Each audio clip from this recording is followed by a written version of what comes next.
आपकी कितनी सैलरी पर लगेगा इनकम टैक्स? जाने 1 अगस्त से क्या हुआ बदलाव। Income tax slab.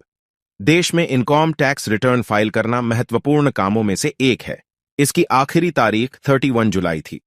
लेकिन अब भी आप आईटीआर फाइल करने से रह गए हैं तो ये खबर आपके लिए है। दरअसल आखिरी तारीख बीत जाने के बाद फाइन के साथ आईटीआर फाइल किया जा सकता है। ऐसे में यदि आप खुद से आईटीआर फाइल करने की सोच रहे हैं तो आपको काफी सोचकर टैक्स रिजिम का चुनाव करना होगा।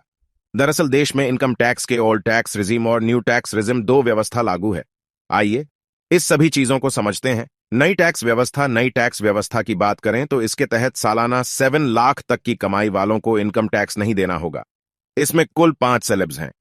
इसमें 0 से 3 लाख रुपए तक की कमाई वालों के लिए 0 टैक्स का प्रावधान है।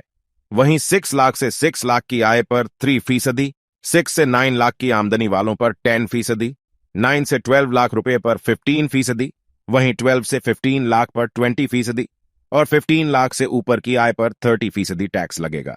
इसमें टैक्स लगाने का प्रावधान है। पुरानी कर व्यवस्था और कटौती ओल्ड टैक्स ईजी में 2.5 लाख रुपए तक की आय पर कोई टैक्स नहीं देना होता है। इसके अलावा 2.5 लाख से 5 मिनट तक की आय पर 5 फिजिक्स का प्रावधान है। लेकिन सरकार इस पर 12,500 की छूट देती है। सरल गणित यह है कि पुराने टैक्स स्लैब में 50,000 तक की आय में प्रणब को टैक्स नहीं देना पड़ता है। वहीं कटौती की बात करें तो इसमें सुविधा उपलब्ध है। इसके तहत करदाताओं को एटीसी के तहत 1.50 लाख रुपए की टैक्स छूट का लाभ मिलता है। इसके अलावा 50,000 का स्टैंडर्ड डिडक्शन, होम लोन पर 2 लाख रुपए की छूट, एनपीएस में निवेश करने पर 50,000 रुपए की अतिरिक्त टैक्स छूट और 75,000 रुपए तक मेडिकल बीमा प्रीमियम मिलता है।